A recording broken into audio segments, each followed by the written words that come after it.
groupe Renault aujourd'hui, c'est 5 marques. Renault bien sûr, Dacia avec plus de 5 millions de véhicules vendus depuis 2004, Renault Samsung Motors autour de la plaque coréenne, mais aussi Alpine, et depuis quelque temps Lada également.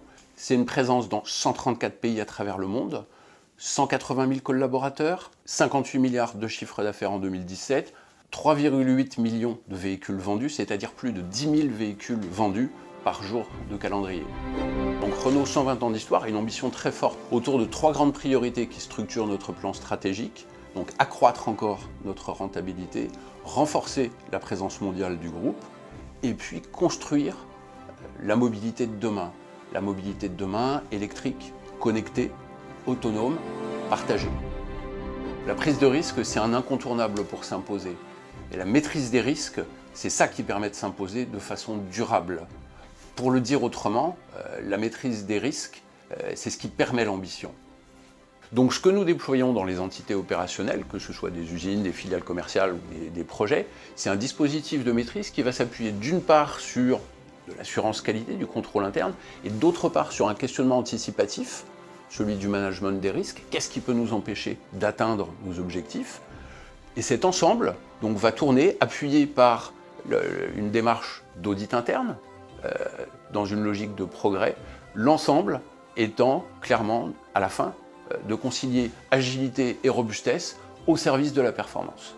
Ce modèle qui s'appuie sur la première ligne de maîtrise, il est à la fois frugal, bien sûr, et vertueux également, parce qu'il est responsabilisant pour l'ensemble des acteurs, à la fois individuellement, mais aussi collectivement, en tant qu'équipe. Et ça, c'est ce qu'on vit en permanence, que ce soit dans les usines, par exemple, face à des objectifs de compétitivité, ou dans des programmes véhicules.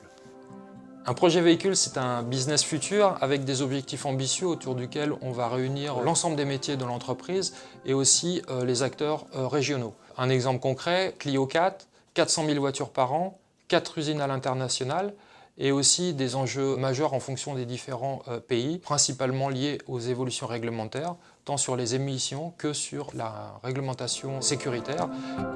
Pour mener à bien ces projets, nous nous appuyons sur des standards de développement, une gouvernance rigoureuse articulée autour d'un dispositif d'assurance qualité.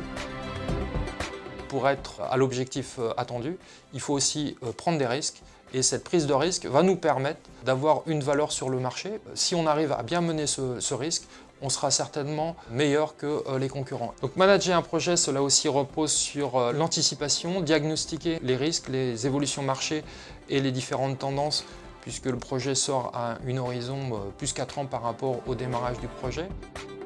La réalisation, dès le début du projet, d'une cartographie issue des risques avec l'ensemble des acteurs est un élément indispensable de début de projet, à la fois pour permettre aux acteurs de bien identifier les risques auxquels ils vont être confrontés, mais aussi de les manager pour pouvoir les traiter et finalement de réussir l'atteinte de nos objectifs.